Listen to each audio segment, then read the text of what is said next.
Fala aí, galera, e aí, o que eu faço hoje? Eu trago pra vocês mais episódio pro canal. E bom, galera, eu tô trazendo pra vocês Minecraft Pocket Edition. Eu não tô na terceira pessoa porque eu não tô gostando muito. Eu não vou botar agora. Mas eu prometo que a série encerra na terceira pessoa. Vamos botar isso aqui. Deixa eu ver, fazer um parkourzinho. Ah, eu tô melhor parkour, hein? Essa parte aqui.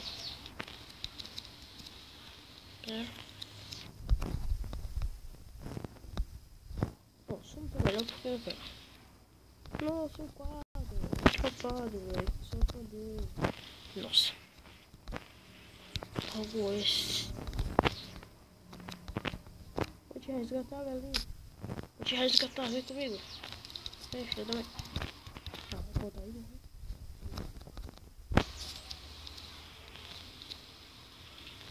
Vamos ver, a gente não tem armadurinha.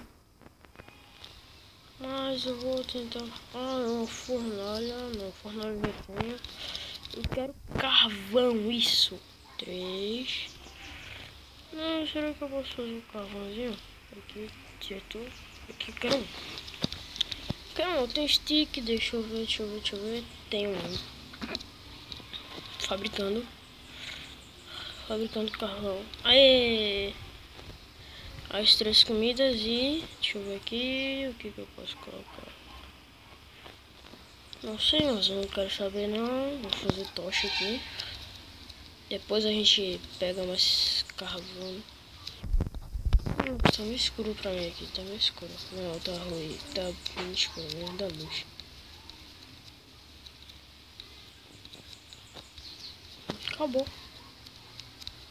Acabou as tochas. Nós vamos aproveitar e recolher pedra, né? Que é o que a gente tá precisando. Olha, vocês estão vendo que tá tendo muito bug mesmo. Eu posso postar ou não. Se eu postar, então se inscreve aí, deixa um like, essas coisas, sabe? Se o áudio tiver ruim também, deixem aí nos comentários, tá bom? E se não escutarem, deixa aí no comentário.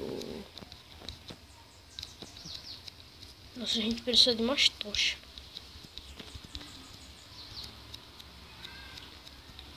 Galera, quando conseguir tocha, eu volto. Então já voltou. Beleza, galera, voltei. Vocês vão ficar entendendo. Eu achei muita tocha, achei iron também. Achei muito diamante, que é muito difícil. Mas eu achei, eu recolhi as tochas. Na verdade, eu fui bloqueando com galerinha. Botei tipo um salve inventory.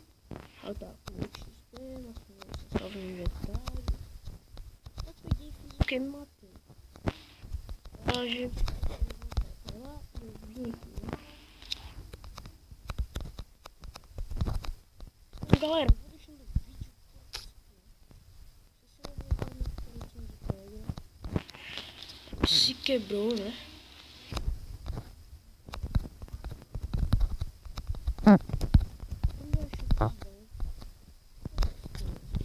Então eu vou deixando o vídeo por aqui. Espero que vocês tenham curtido. Valeu.